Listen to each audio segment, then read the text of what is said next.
Ширктен сак болуунун дагы 4-чү себеби бул ширк кылгандардан же ширкке чакыруучулардан алыс болуу. Мушриктерден же ширкке чакыруучулардан алыс болуу.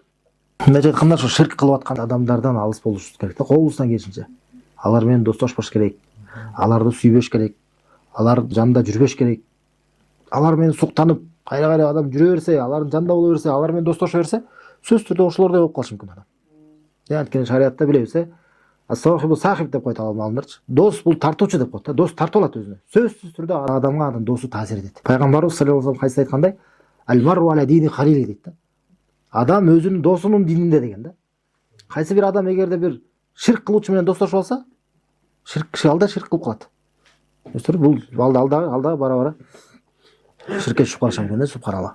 Бул өтө кооптуу нерсе, көрдүңүзбү? Мисалы кайсы бир күнөөкөр менен мисалы бир фасык, бир бузукулук, мисалы бир бузуку бир арак ичкен бирөө менен мисалы достошуп жүрөт.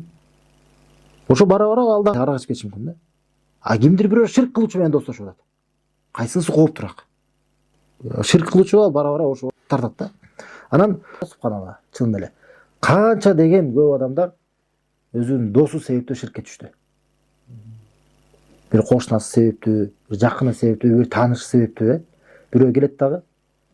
Жүрө сен канчадан бери кыйналып ооруп жүрөсүң, баланча жерде бир көз ачык бар дейт. Жүрү дейт. Канчадан бери сен мына мындай балалуу болбой жүрөсүң, тигил жерге барып мындай кылсаң, мындай болот деп, бир тоо ташка бар дейт. Ушундай кыл дейт.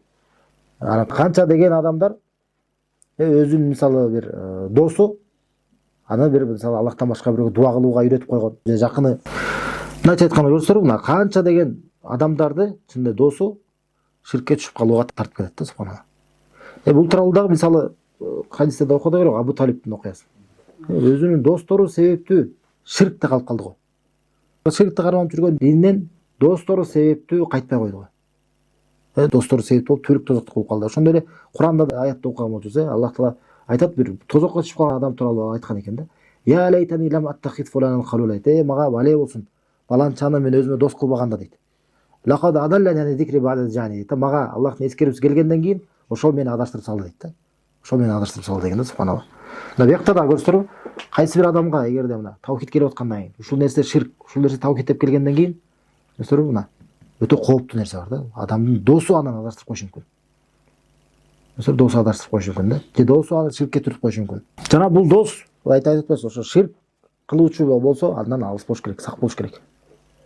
Андан сак болуш керек да. Жана бул айтып атабыз эрежеде, ширк кылгандардан ошо мушриктерден алыс болуш керек. Жана ширкке чакыруучулардан алыс болуш керек. Мисалы христиандар болобу, иудейлер болобу, же теңирчилер болобу, Аллахка шерик келтирүүгө чакырып жүрөт, алардын дини ошондой. Ошолордон колубуздан келишинче алыс болушубуз керек да, аларга окшошпой.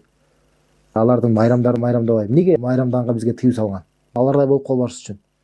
Бул да ширк кылып турган жолдорун жаба. Анан шайтан адамга ушул башка дин тарабынан, ширк кылуучулардын дини тарабынан келет да адам, ушу ширкке түртүш үчүн, туурабы? Эгерде ал жактан келе албаса, шайтан башка тараптан келем деген да. Шайтан башка тараптан келет. Адам мусулмандар кооптуу болгон тараптан келет. Кайсы тараптан? Ислам тарабынан келет да. Мына ушул эң кооптуу да. Эң кооптуу. Качан шайтан келип туруп мусулмандарды ширкке ислам тарабынан түртсө.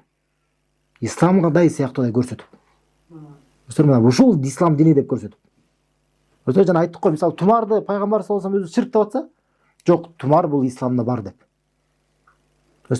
Пайгамбарга саллаллаху алейхи вассалам дуа кайрылуу, мисалы христиандар пайгамбар Исага кайрылганда бул ширк деп айтабыз да. А бирок Мухаммадка кайрылсаң бул ширк эмес деп. Ислам тарабынан келиши мүмкүн да, ушундайчы. Жана өздөрүнүн бир мусулмандардын бир аалымдарымын деп жүргөн адамдарды жөнөтөт. Алар келип анан Аллахтан башка бирөөгө сыйынууга чакырышат. Ширкке чакырган, анык ширкке чакыргандар бар да, субхан Аллах сактасын. Булар тууралуу пайгамбар саллаллаху алейхи вассалам кайсы айткан да? Ахфу ма ахафу аля уммати айматил мудиллин деген да. Мен үммөтүм үчүн эң корккон нерсем, эң чоң корккон нерсем адаштыруучу имамдар деген да. Ошо пайгамбар саллаллаху алейхи вассалам өзү айткан. Адаштыруучу имамдар болот деген да. Имамдар, жолбашчылар болот деген. Ошолор мен үммөтүм үчүн эң чоң корккон нерсе ошолор деген да. Кene алар карасаңыздар кандай болот? Бул мына исламдан деп келип туруп элдерди адаштырат. Риваятта келет, аларга ким жооп берсе, алар ошо ар бир имам алар тозоктун эшигинин алдында турушат дейт. Ким аларга жооп берсе, ошо эшиктен тозокко кирип кетет дейт. Өсір субханалла. Мына ушул сыяктуу адамдардан биз колубуздан келсе сак болушубуз керек. Мына таухид ширкти үйрөнөбүз. Ширкти билебиз эмне экенин. Жана ошого чакырып аткан адамдар болсо, колубуздан келишинче ошолордон алыс болобуз. Алардын китептерин окубайбыз. Алардын сабактарын укпайбыз. Алардан башкаларды кайтарабыз.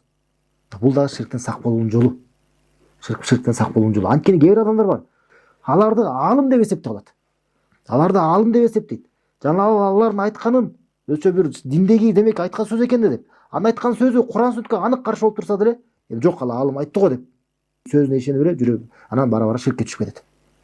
Өсө андай болбош керек. Биз акыйкатты Куран сүннөттүн негизинде билебиз. Илгери биздин салафтар, сахабалар, табииндар айткан сөз бар. Акыйкат адамдар менен билинбейт деген да. Адамдар акыйкат менен билинет деген да. Биз адамдарды карап анан, демек ушул жол акыйкат экен деп билбейбиз. Жок, биз акыйкатты карайбыз. Андан соң ошол акыйкатка кимди кайсы бир адамдардын жолу туура келсе, демек ушул адамдар акыйкатта экен деп билебиз да. Өтө ушундай эле бул жакта дагы. Ширк жана таухидти дагы ушундай негизде караш керек да. Ширк таухидти биз Куран сүннөттүн негизинде үйрөнөбүз. Жана кайсы бир адамдардын жолу ушуга туура келсе, демек ушул адамдар туура жолдо экен деп билебиз да. Эми акыркысы 5-чи бул ширктен сак болуунун жолу бул дуа кылуу. Дуа кылуу, Аллах Таалага жалбарып кайрылуу. Кайра талыкпай. Кайра мисалы ошол дуанын кабыл боло турган убактыларында түнкү намаздарга туруп, тахажжудка туруп, саждада турган абалыбызда Аллах Таала эң сыйлуу, эң жакын болгон абалда, азан менен коматтын ортосунда, намаздардын аягында кайсы гана дуалар кабыл болот деген учурларда эң биринчи, эң бул жалбарып кайрылган дуабыз, дайыма сурап жүргөн нерсебиз Аллах Таала ширктен сакта деген болуш керек да. Башка нерсе сурайбыз, дүйнөдөн, башка нерселерден, бул жакта бирок карасаңыздар, эгерде дүйнөдөн бизге Аллах Таала болгон нерсесин берсин, ден соолук берсин, мал мүлк берсин, башка байлык берсин, эмненин гана баарын бербесин, бирок ширктен сактабаса Аллах Таала бизди, ошонун баарысынын эмне кереги бар?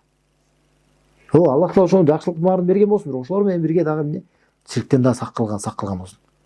Дайыма ушуну биз сурап жүргөндөн биз унутпашыбыз керек да. Анткени ушул нерсени карасаңыздар, пайгамбарыбыз саллаллаху алейхи өзү айтып жүргөн, сахабаларына үйрөткөн. Ал эмес Аллах Тааланын досу, жакын досу болгон Ибрахим алейхиссалам. Ошол дагы Аллах Таала жалбарып өзү үчүн ушинтип сурап жүргөн. Важнум деп бани аннабудал аснам деп. Аллах Таала мени жана менин урпактарымды бутпарастарга сыйынып кетүүдөн сак кыл деп. Ибрахим алейхиссалам өзү үчүн коркуп жүрчү, өзүнөн сурап, Аллах Таала мени сакта деп. Аллахка жалбарып, мени өзү үчүн сурап атат, өзүнүн балдары үчүн сурап атат. Аларды да сакта деп. Карасаңыздар, субханалла. Эми өзүбүзгө суроо берели да. Дайыма өзүбүзгө суроо берели. Азыр айтып атабыз, таухидти түшүнүп атабыз, окуп атабыз, ширктин коркунучун билип атабыз.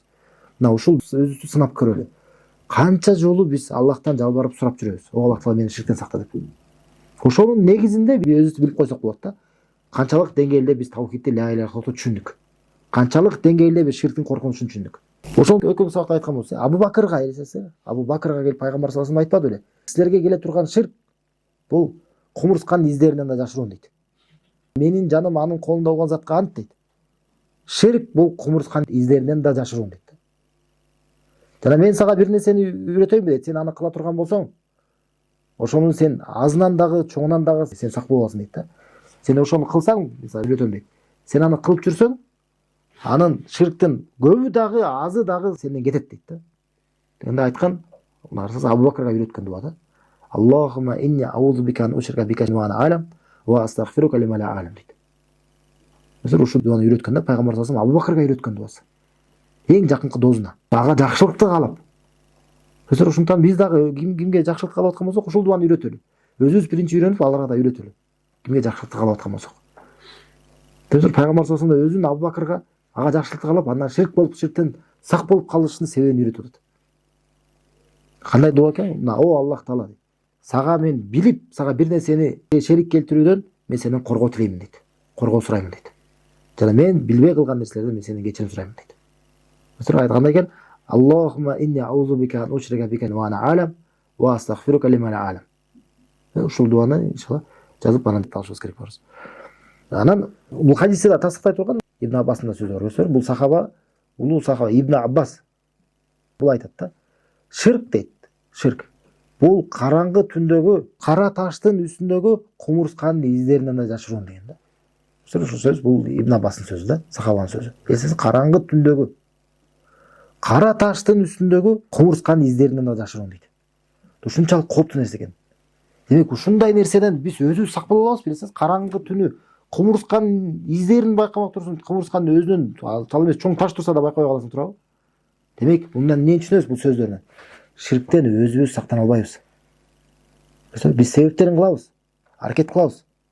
Бирок өзүбүз сак болуш мүмкүн эмес. Бир эле Аллах Таала бизди колдобосо, Аллах Тааланын жардамы болбосо. Ошондуктан Аллах Тааланын жардамы менен ана ширктен сак боло алабыз. Аллах Тааланын жардамы менен таухидте бекем боло алабыз. Ошондуктан пайгамбар саллаллаху алейхи вассалам айткан сөз бар эле кандай?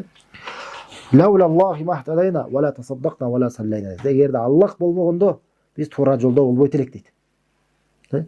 Биз садака да бербейт элек дейт. Жана биз намаз да окубайт элек дейт да. Аллах Таала болбогондо. Ошондой эле Аллах болбогондо биз ширктен сак боло албайт элек. Аллах Таала болбогондо таухидти түшүнбөйт элек. Таухидке келе албайт элек. Ошондуктан колубуздан келишинче биз Аллах Таалага жалбарып суранышыбыз керек. Пайгамбар саллаллаху алейхи хадисте айткандай: "Удуллаха ва антум муқинуна бил ижаб" дейт. Аллахка жалбарып кайрылгыла дейт, сураңгыла дейт, дуа кылгыла, жооп берүүсүнө бекем ишеним менен деген да. Бекем ишеним менен. Аллах Таала дуа ушундай болуш керек да. Аллах Таала мага жардам берет, мага сөзсүз жооп берет деп. Аллах Тааланын уадасы бар дуаларга жооп берем деген. Ва кала роббукум удуни астажиб лакум дейт. Мына силердин Роббиңер айтты, мага дуа кылгыла, мен силерге жооп беремин деген. Ошол колубуздан келсе себептерди кылабыз. Жана андан соң ушул Аллах Таала дуалары менен кайрылышыбыз керек. Аллах Таала биз баарыбызды ширктен сактады. Өзүбүз үчүн дагы дуа кылалы, өз балдарыбыз үчүн, жакындарыбыз үчүн, бул ушул ширктен сак болуунун 5-чи себеби. Демек ошол менен ширктен сак болуунун 5 себеби дедик. Биринчи эмне экен? Биринчи бул ширкти үйрөнүү. Ширктин өзүн үйрөнүү, андан сак болуш үчүн, аны ташташ үчүн. Экинчи ширкке алып бара турган жолдорду үйрөнүү. Ошо ширкке жакындап калбаш үчүн. Такыр колубуздан келиши андан алыс болуш үчүн. Үчүнчү таухидти ла иляха иллаллахты үйрөнүү. Ошол менен өз жашообузду толтуруш үчүн, такыр ширкке такыр убактыбыз жок болуш үчүн. Төртүнчү мушриктерден, ширк кылуучулардан алыс болуш үчүн. Аларга окшош калбаш үчүн, алар өзүнүн динине тартып кетпеш үчүн бизди. Жана бешинчи Аллах Таалага дуалары менен кайрылуу. Аллах Таала жалбарып кайрылуу. Анткени баардык жакшылык Аллах Тааланын колунда. Аллах Таала бизге бербесе, өзүбүз ал нерсеге жете албайбыз. Ошондуктан Аллах Тааладан сурайбыз. Алган илимибизге Аллах Таала бизге пайдалуу болгон болсун. Жана пайдалуу билимибизге көбөйткөн болсун. Жана баарыбызды жакындарыбыз менен дагы, бала чагабыз менен, үй-бүлөбүз менен баарыбыз Аллах Таала ширктен алыстаган болсун. Субханака Аллахумма бихамдика ашхаду ан ла иляха илля анта астагфирука ва атубу илейк.